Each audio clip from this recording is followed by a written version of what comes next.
सावन में बिहा कर लगे रनिया बाबा तब घर बोलाइले तो कि सावन में बिहा कर लगे रनिया बाबा तब घर बोलाइले तो जब घर बोलाइले तो के रनिया तब घर बोलाइले तो कि सावन में बिहा कर लगे रनिया बाबा तब घर बोलाइले तो कि सावन में बिहा कर लगे रनिया बाबा तब घर बोलाइले तो बाबा तब घर बोलाइले तो बाबा तब घर बोलाइले तो डीजे लाल बाबू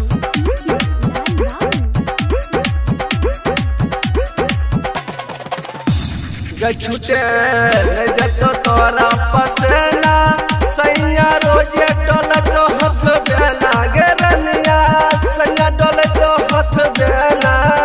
रानी गे छुटे जतो तोरा पसेना सैया रोजे डोल तो हथ बेना गे रनिया सैया डोल तो हथ बेना रानी गे करी है दिन से तू बाबा तब घर बोलाइले तो कि सावन में बिहा कर लगे रनिया बाबा तब घर बोलाइले तो बाबा तब घर बोलाइले तो बाबा तब घर बोलाइले तो डीजे लाल बाबू पीएसपी मनोरंजन फिल्म्स बिथान बाजार समस्तीपुर ज्यादा दुख नहीं हो तो बेसी सैया रोजे लगाई दे तो ऐसी गे रनिया सैया लगाई दे तो ऐसी सैया लगाई दे तो ऐसी ज्यादा दुख नहीं हो तो बेसी सैया रोजे लगाई दे तो ऐसी गे रनिया सैया लगाई दे तो ऐसी रानी गे